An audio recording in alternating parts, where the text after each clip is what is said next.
Bonjour à tous, ravi de vous retrouver pour ce nouveau numéro d'Afrique Hebdo. Où en est le projet de grande muraille verte au Sahel? Lancé en 2007, cette initiative de restauration écologique peine à se concrétiser. Seulement 15% de ce barrage d'arbres a pour l'instant été érigé. Cravates, porte-monnaie, sacs et chaussures connectés, une start-up béninoise donne une vie numérique aux objets du quotidien, un marché prometteur pour tout le continent. Ces autoportraits interrogent sur des questions fondamentales telles l'environnement ou l'immigration. Avec son appareil photo, il ouvre une nouvelle fenêtre sur l'Afrique qu'il connaît, celle qui rêve et agit avec optimisme et ambition. Omar Victor Diop est notre invité. C'est l'un des projets les plus en vue face à l'urgence climatique, la Grande Muraille Verte. L'objectif est de restaurer 100 millions d'hectares de terres dégradées en Afrique sur une bande longue de 8000 km qui s'étend du Sénégal à Djibouti. Cette initiative qui doit aussi permettre de lutter contre l'insécurité alimentaire dans l'une des régions les plus touchées par la malnutrition ambitionne de s'achever à l'horizon 2030. Pourtant, sur le terrain, le projet est loin d'avoir abouti, comme a pu le constater notre correspondant au Niger, Harold Girard. La Grande Muraille Verte, un projet qui a plus de 15 ans, peine encore à décoller. Rendre le Sahel plus vert pour lutter contre la désertification n'a pourtant jamais été aussi urgent.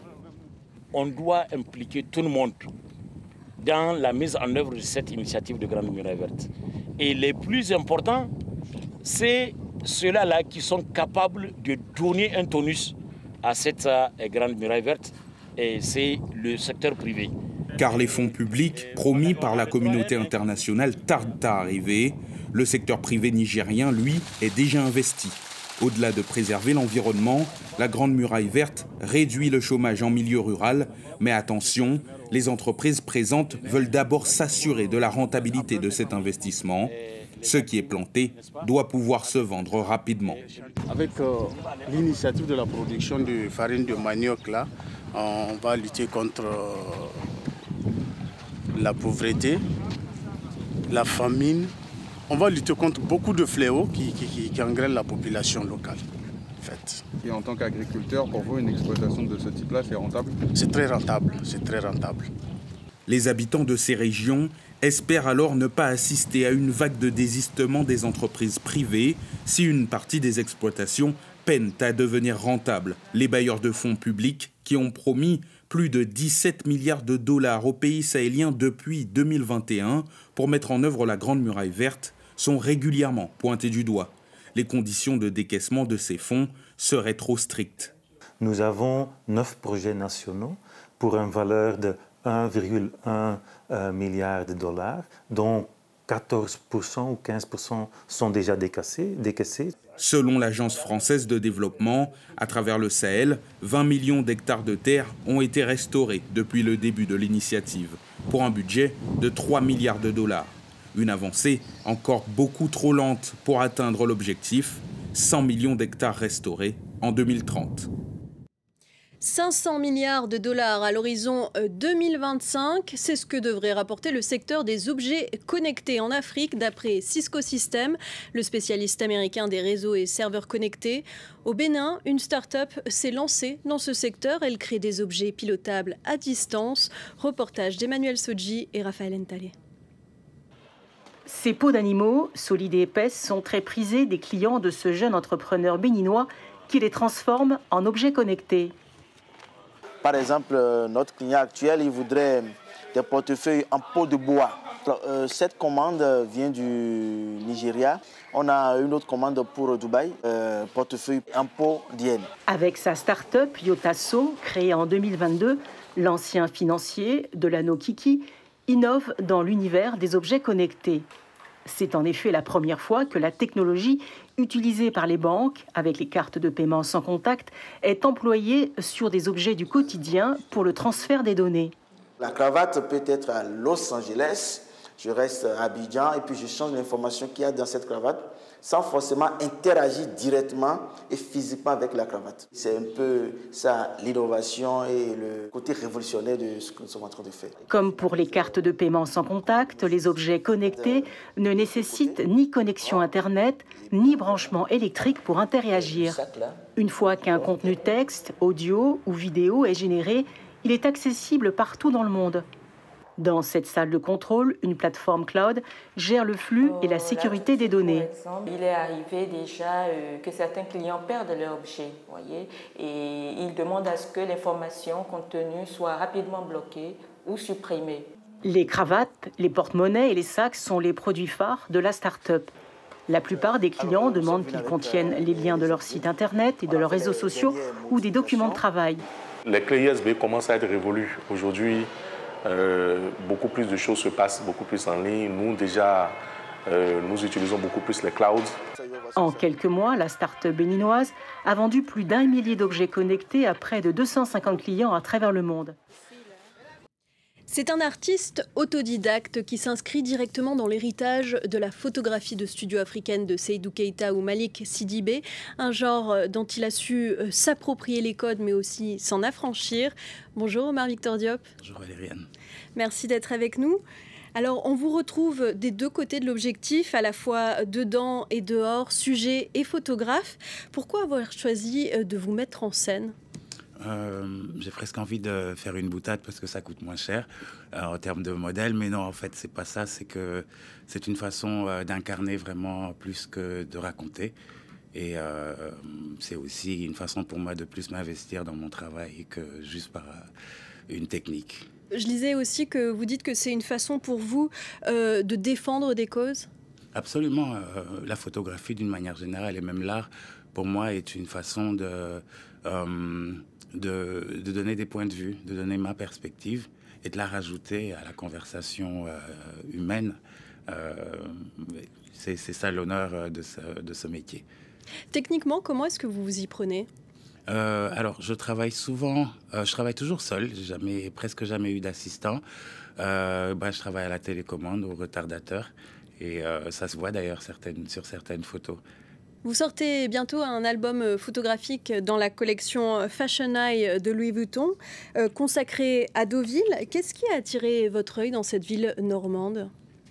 Ce qui a attiré mon œil dans cette ville normande, c'est le fait que ça soit en fait une ville comme Dakar qui a les pieds dans l'océan Atlantique, et je crois que les villes côtières ont cette atmosphère qui est à la fois calme mais en même temps un peu pompeuse, et une culture de la promenade et de la flânerie, et donc une certaine nostalgie surprenante pour Dakar, le temps de cette résidence qui a duré 2 ans.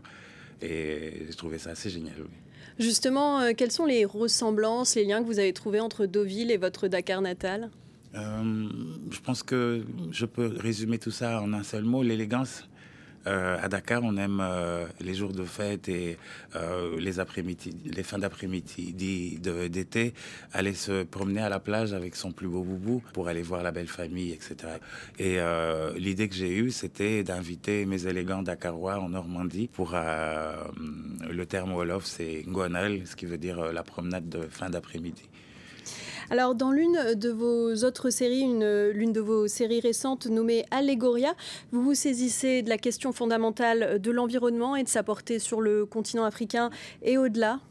Oui, c'est une conversation à laquelle j'urge les populations de chez moi, et les dirigeants bien entendu, et toute la société civile à s'y intéresser et à prendre place dans cette conversation. Quand on regarde l'imagerie de l'écologie, quand on regarde les grands forums de l'écologie, à part les présences institutionnelles, les populations, y compris rurales, les populations plus jeunes, ne sont pas tirées vers la table pour contribuer. Et donc, alors que c'est elles qui subissent en oui, plus. absolument. Le réchauffement climatique, par exemple, nous, dans le Sahel, on connaît ça depuis une bonne 40aine d'années. On voit le vert disparaître de la carte de l'Afrique de l'Ouest. Donc on sait ce que c'est. C'est juste que j'aimerais qu'il y ait une conversation plus vibrante et beaucoup plus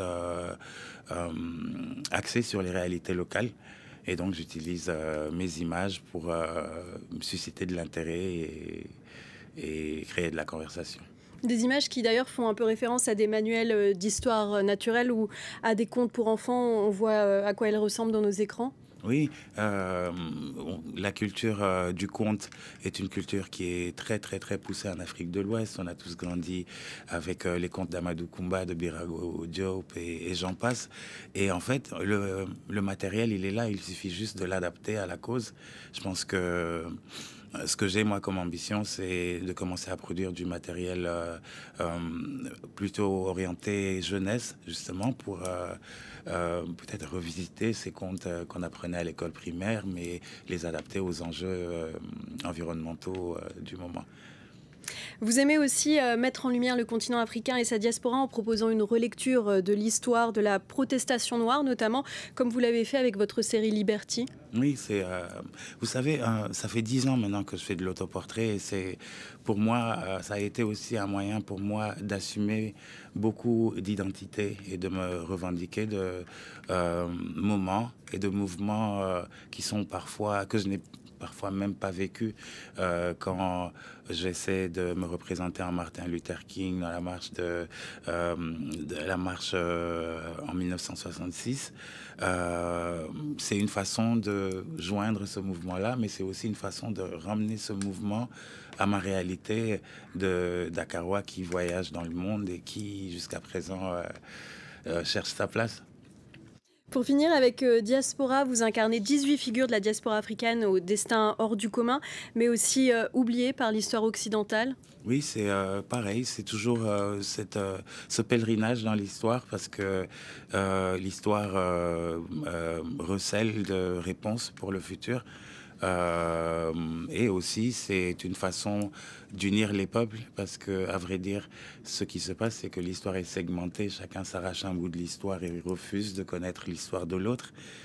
Des projets comme ça ont pour ambition de raconter l'histoire d'une manière qui permet à beaucoup de personnes de s'identifier au-delà de l'origine ou du lieu d'existence. Merci Omar Victor Diop. Merci à vous. Et vos photos sont à retrouver dans ce magnifique livre aux éditions 5 continents où on retrouve notamment toutes ces séries dont on vient de parler. Merci d'avoir été avec nous. C'est un plaisir, toujours. Et merci à vous de nous avoir suivis. À très vite sur France 24.